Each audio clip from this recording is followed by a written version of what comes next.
Olá, pessoal, sejam muito bem-vindos a mais um Papo de Food Service especial Legislações.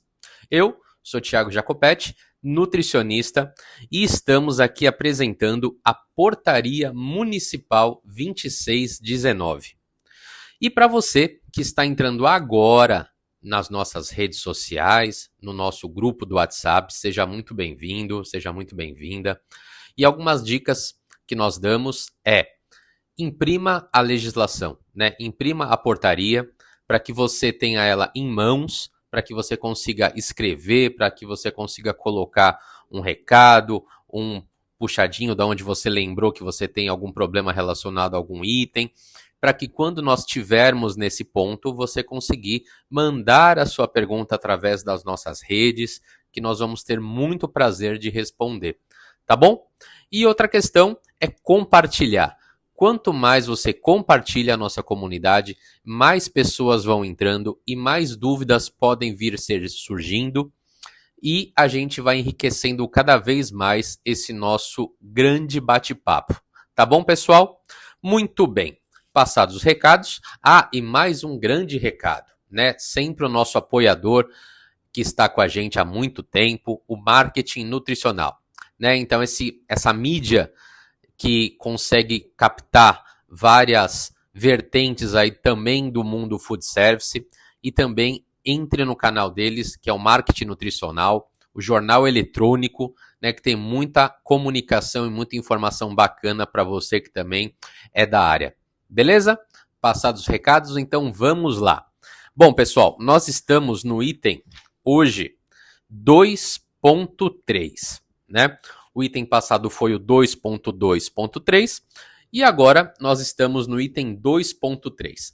Esse item, pessoal, nossa, ele vai começar a falar cada vez mais muita coisa que a gente usa no nosso dia a dia. Tudo, na verdade, né? A gente usa da legislação, mas tem tópicos assim que a gente fala, putz, esse eu uso quase todo dia, né? Então vamos lá. Áreas externas e internas. Todas as edificações, instalações e dependências devem ser mantidas limpas, organizadas, em boas condições de conservação, livres de focos de insalubridades, pragas, vetores urbanos, outros animais, materiais em desuso, inservíveis e estranhos às atividades. Muita coisa, hein? Então vamos lá, mas acredito que quem já trabalha na área já está imaginando aí, né, alguma coisinha relacionada ou aos seus clientes ou ao seu estabelecimento que você trabalha, porque basicamente a gente encontra todo santo dia, pelo menos eu, em auditorias e visitando os nossos clientes, alguma coisinha relacionada a esse tópico 2.3. Né? Então vamos lá esmiuçar ele. Então, todas as edificações, instalações e dependências. Então, começa relacionando ao quê? A todo estabelecimento, né? Todos os setores estão relacionados a essas áreas. Áreas internas e áreas externas. Então, pode entender como o estabelecimento inteiro. Vamos lá. Devem ser mantidas limpas. Isso, né? A gente fala que muitas vezes o óbvio deve ser dito. Então, justamente, as áreas devem ser mantidas limpas. Né? E qual frequência? Depende, né? Se nós entrarmos dentro de uma área de produção em plena horário de pico, dificilmente vai estar, né, aquele chão ali sem nenhum residual. Mas isso, pessoal, isso é claro que é o bom senso, né? Se eu estou no meio da minha operação, com certeza, e é aonde é para tal lugar ali que vai cair sujidades, vai ser o piso, né? Mas a gente entende aqui manter áreas limpas é quando já não se tem mais as atividades, quando já se parou toda a produção, já se saiu do horário de pico, aí entra o quesito para nós começarmos a nossa limpeza, seja ela parcial ou seja ela total, caso não tenha mais nenhuma produção naquele setor naquele dia. Organizadas, então esse item organizadas também é no sentido de cada coisa ter o seu lugar. Se você entrasse num determinado local e você se deparasse com uma imagem, né, daquela cozinha, você veria tudo, você está entendendo que está no local correto dele ou não? Se você entender que sim, você pode se compreender que está um local organizado. Se você se perguntar, poxa, mas aquilo deveria estar ali, isso é um local desorganizado, né? Então, esmiuçando assim, como a gente visualiza o local de trabalho, se a gente entende que ele está organizado ou se ele não está organizado. Claro que o senso de organização depende de muita gente, mas aí a gente vai se baseando, claro, também em cima da legislação para dar um norte para a gente remeter o que poderia ser um local organizado ou não organizado. Em boas condições de conservação. Conservação, manutenção preventiva, né? Ou seja, local que está com pontos de ferrugem, local que está com infiltração, local que está com bolor, local que está com buracos, tudo isso é condições de conservação. Tomada sem os espelhos, né, que dá a fresta, que dá o acesso à praga, tudo isso são condições de conservação. Livres de focos de insalubridades. Insalubridade, uma palavra aí que é interessante cada um depois pegar o dicionário, jogar em redes para entender o que essa palavra diz literalmente ali nela. Mas insalubridades, nós também voltamos um pouco do que nós falamos aqui da conservação, que seria pontos de bolor, pontos de gotejamento, né, infiltração. Tudo isso remete à insalubridade, tá? Pragas. Então a gente imagina toda a cadeia de pragas que possa ter, seja ela barata, rato, formiga, aranha, né? Às vezes nós entramos em alguns locais e nós vemos nos cantos assim de paredes, em algumas localidades, nós vemos teia. Não necessariamente com a moradora ali dentro, mas é um remete a que teve ou tem algum foco de aranhas, né?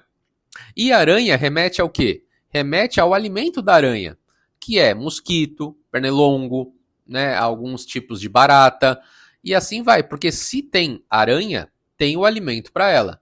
Então a gente associa uma coisa a outra. Vetores urbanos, então também vetores urbanos seriam o que está mais ali na região dos esgotos. Então nós temos também pombas, ratos, escorpião, formiga, barata, tudo também entra como pragas e vetores urbanos. E outros animais. Nós não podemos ter o nosso gato de estimação, nós não podemos ter o pardal, nós não podemos ter o canário, nós não podemos ter o cachorro. Isso se for nas dependências ali da nossa área de manipulação. Material em desuso. Lembra daquele recipiente plástico que quebrou a tampa, mas você quer aproveitar o pote? Ou o pote quebrou, mas você quer guardar a tampa? Exatamente. Então, tudo isso se torna material em desuso. Aquele liquidificador que quebrou, mas você vai levar para consertar, mas nunca leva para consertar. Aquela panela que está rachadinha, mas você acredita que ainda vai fazer uso dela. Tudo isso é material em desuso. Né? E tudo que nós imaginarmos que não está em utilização.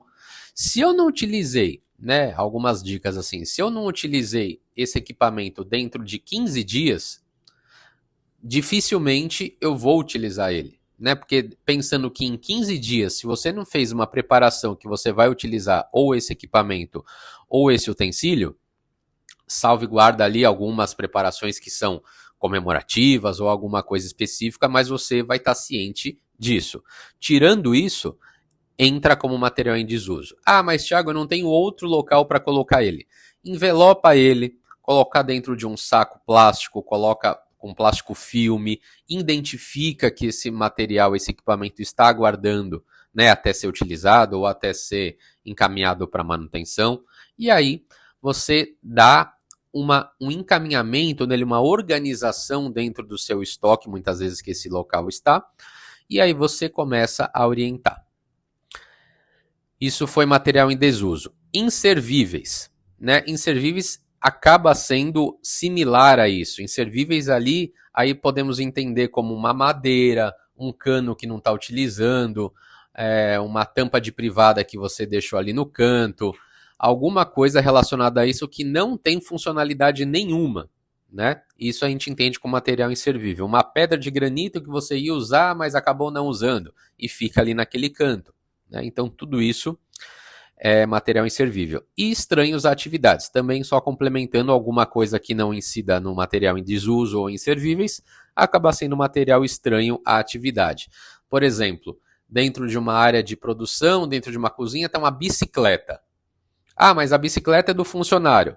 Além de entrar como organização, entra como material estranho à atividade. Né? Qual preparação utiliza uma bicicleta para ficar dentro dela? Nenhuma.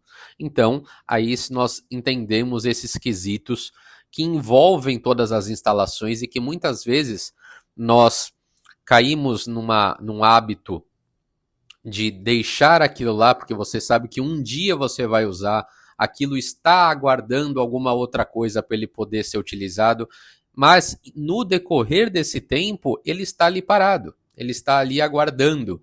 E em ambientes de manipulação de alimento, cozinhas, preparações, isso não é permitido, né? Porque ele vai estar incidindo numa infração, porque isso vai remeter a abrigo de praga, isso vai remeter a realmente a você não conseguir manter uma organização dentro daquele setor, e isso vai culminar numa má higienização daquele setor que pode comprometer devido a uma contaminação cruzada. Esse é o caminho que nós devemos imaginar. Tá bom, pessoal? Item sensacional esse 2.3, aborda muita coisa, né? A gente deve esmiuçar ele, porque, como nós fizemos aqui, porque cada setor, muitas vezes, a gente pode remeter a ele para estar verificando se nós estamos dentro da portaria ou se tem alguma coisa que já pode estar infringindo essa norma. Tá bom? Tomara que tenham gostado. Hoje um pouquinho mais extenso, porque realmente tem muita coisa para se falar. Mas é isso daí. Muitas vezes vão ter temas ou tópicos um pouco mais compridos, outros um pouquinho mais sucintos, mas essa é a nossa portaria e nós devemos esmiuçar o quanto nós precisamos, porque é muito importante nós entendermos item por item dessa ferramenta tão importante para nós que trabalhamos com a área de alimentação. Tá bom, pessoal? Muito obrigado. Compartilhem com seus colegas, compartilhem com quem vocês entenderem que vai aproveitar esses vídeos, que cada vez mais nós estamos ganhando corpo e mais pessoas nos assistindo. Então agradeço muito e vamos continuar essa nossa conversa tão gostosa, tá bom? Então até o próximo. Até mais.